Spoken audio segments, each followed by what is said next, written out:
Hey, how's it going, church family? And if you are tuning in for the very first time, thank you so much for hanging out with us. I am thrilled to death that you're with us.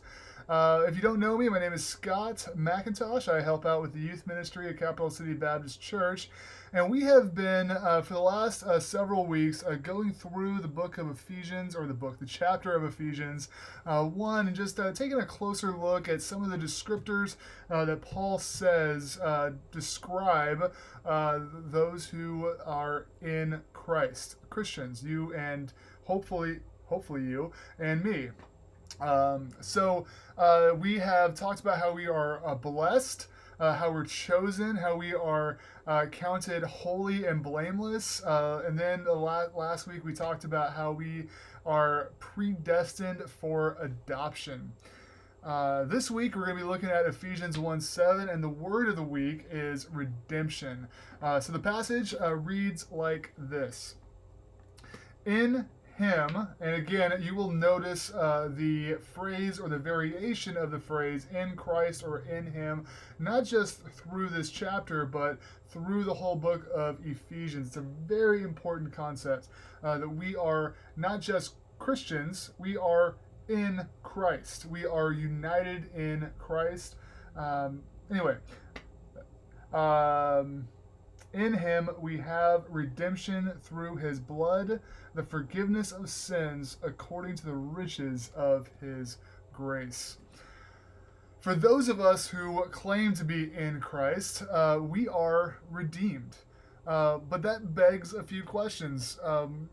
Why do we need to be redeemed? Who redeemed us, and how much did it cost for this redemption to occur? Way back in the way back, God created the heavens and the earth and the cosmos. He created a perfect paradise, a world in which there was perfect harmony. The jewel of his creation was humanity. That's me and you. He formed our primordial parents, Adam and Eve, out of the dust of the earth. And when he created us, he did something unique. He made us in his image. We bear the mark of the divine. And then he gave us a job to do, to eat as much as we want, to be fruitful, which you know what that means, right? Anyway, to be fruitful, to multiply, and to be his representations on earth. He delegated authority to us to rule and to tame the land and to build human culture. Not a bad gig, right? Pretty easy job, but sadly we messed it up. We were sold a bill of goods. Satan, taking the form of a serpent, convinced Adam and Eve to eat from the one tree they were told not to eat from. The tree of the knowledge of good and evil. They were told, you don't need God. You can just be like him. You don't need to follow his rules. If you eat this fruit, you can decide what is good and evil for yourself. And so they did the one thing that they were told not to do. And sin enters the world. It wrecks the perfect paradise that God created and brought strife between us and each other, but more importantly, it brought conflict between us and God. Sin grafted itself onto our spiritual DNA, and every generation since has struggled with a sin nature that keeps us from enjoying the fullness of life that God had intended us to experience. Jesus in John 8:34 says that anyone who sins is a slave to sin. Have you ever lied? Have you ever stolen? Have you ever cheated somebody or cheated on somebody?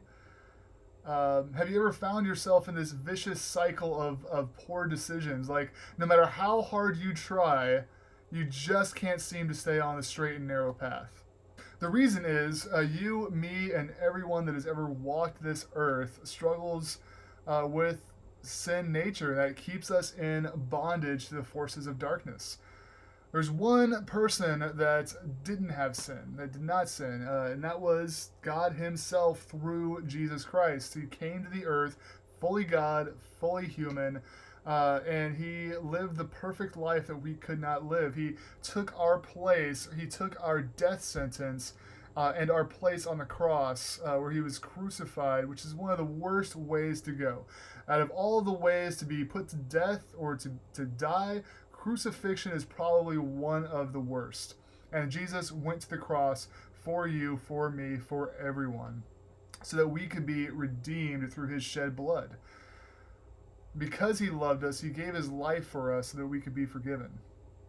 And it's by his grace. That means that there's nothing that we could do to absolve us of our sin. We don't bring anything to the party except for our smiling selves.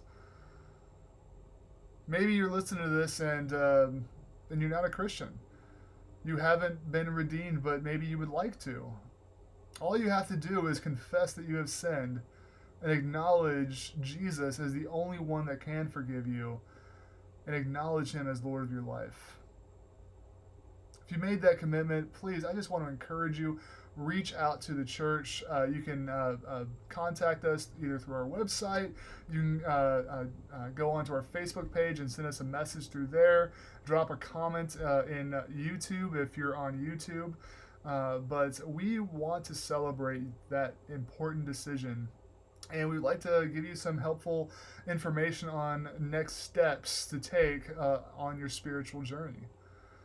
Well, thank you so much for tuning in. I hope and pray that you have a wonderful rest of your week. God bless.